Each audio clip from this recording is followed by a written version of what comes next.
We're going to listen now to Julia Leigh, who was a protege of Toni Morrison's, and Julia Leigh is the author of The Hunter, which is a New York Times Book Review Notable Book of the Year, and Disquiet, which is winner of the Encore Prize in the United Kingdom. Both books have been widely translated.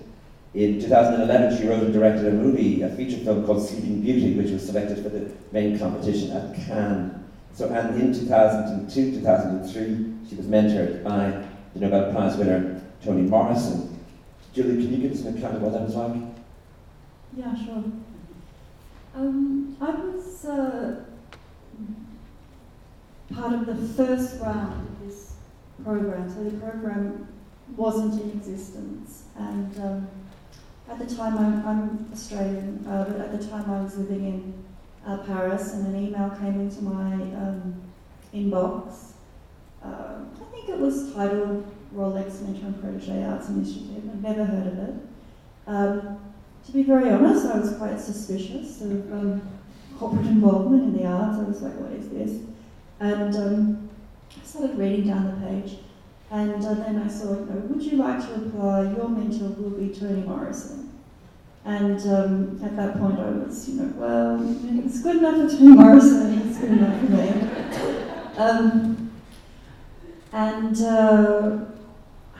I think I sent in, I decided to apply. I think we can say that the way it works is that it's not an open application process, but I was nominated by somebody at the time who was a secret nominator, and I think I can say that it happened to be, years later I found out that it was, I won't say who, but it was an Australian literary critic who I had never met before or said one word to or anything like that.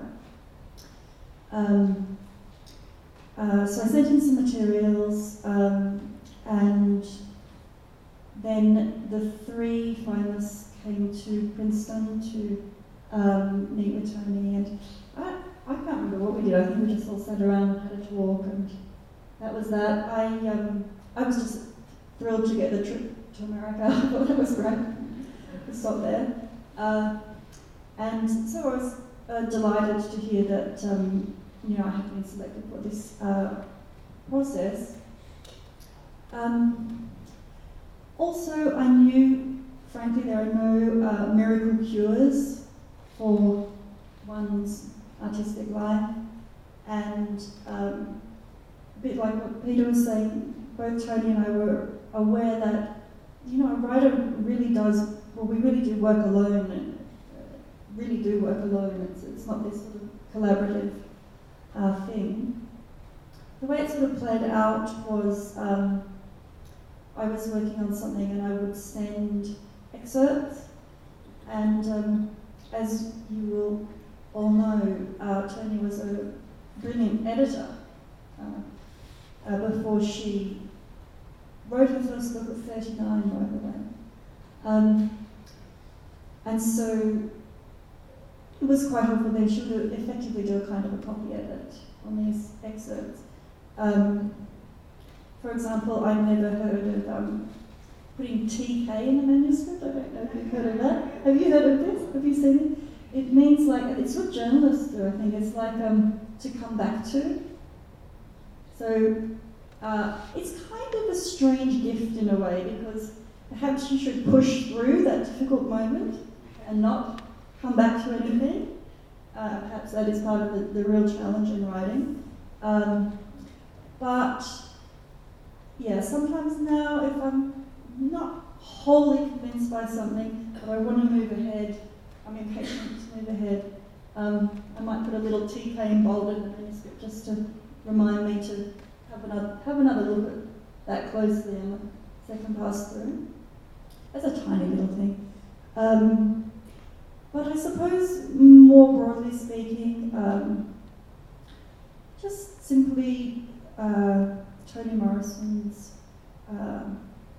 sense of validation that she would be interested in my work was important, that she was aware of what I was working on, so a sort of absent presence was a nice feeling. And I guess I spent time with her, attended a symposium with her and a few other things. And I mean, you know, has an incredible presence, conducts her writing life sort of impeccably. Also to see the shifts between the more private life and then the public life. It was interesting to see that. And I guess I really valued her commitment to the writing life. So these were some of the things. Could you be a bit more indiscreet? Does she prefer tea or coffee? I mean, tell us something we don't know. No, He is a good friend. No, but seriously. More gossip than me. No, we're going to be finding out a lot about Michael in a moment. So just before that starts, if you could just give us some account of, for example, what's her working day like, or is it longhand? I don't know what her working day is like. I know she's got her office in Princeton with assistants. I think that's amazing to have an assistant writing. I think assistants who can help, for example, as you know, some of her work is historical, so to do some of that research. That's interesting. But I think that, well, if I were to be a mentor, I wouldn't want to have a protege who I thought was going to be a tattletale. Okay. So that puts me in my place. However, I'm going to have a second try at this in a moment.